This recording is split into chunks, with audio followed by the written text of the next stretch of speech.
G'day guys, this is a real quick one on the old differences in power steer pumps.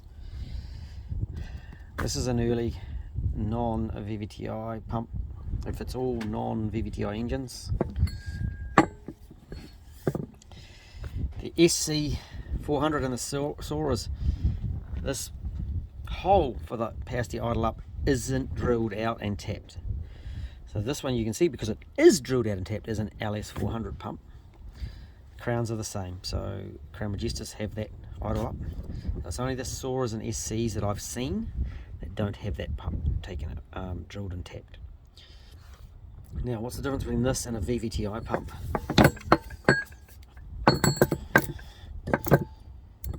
And don't worry, these are my own wheels. These are my spare wheels for my LS430. So I'm actually, what I'm going to do is, as you can see, I've got 3 pumps here. Oh, Sora also have, they don't have a reservoir, so they've got a fitting.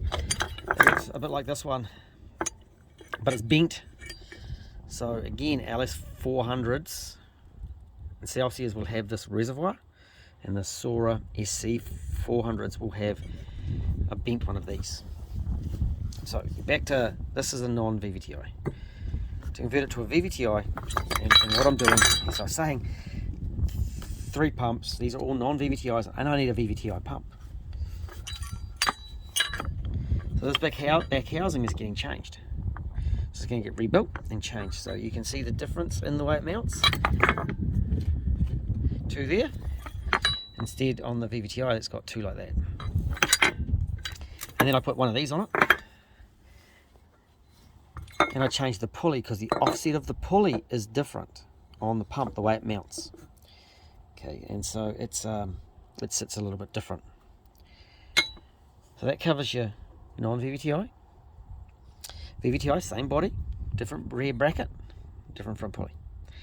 Some on the VVTis, we got that progressive power steer. On the side, they put the progressive power steer solenoid onto the pump. So watch that when you get into the VVTis. I think that was on the GS400s. And then we flick over to a 3Z pump. Now you'll notice the design here is very similar to the VVTi.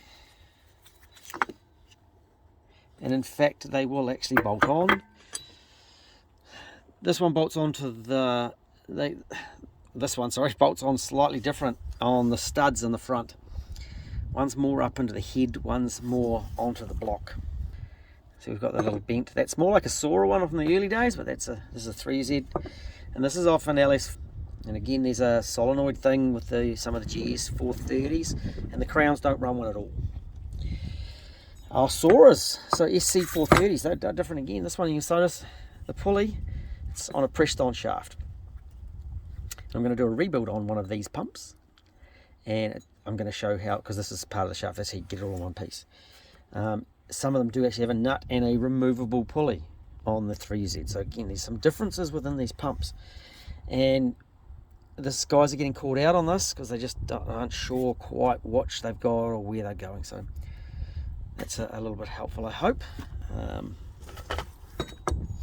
Oh, these brackets too, guys, are getting their pump. You can buy the pump. They don't always come with that back bracket which unbolts. And it actually, as you can see, it's a smaller pump and it unbolts off this bracket. The sun's out here, but we kind of get the idea. So, power steer pumps, they come in the box. I am going to do a longer video when I get a chance, but just something for you guys to understand that there is some differences.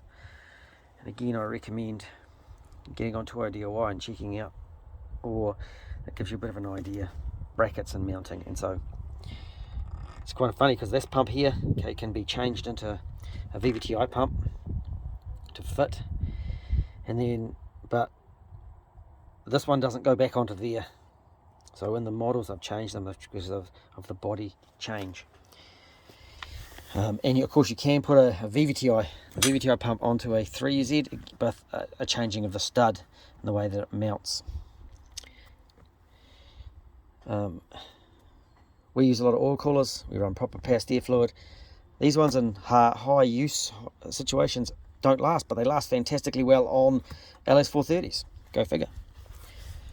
Hey, hope that's been helpful. I'll talk to you again soon. We'll catch you later.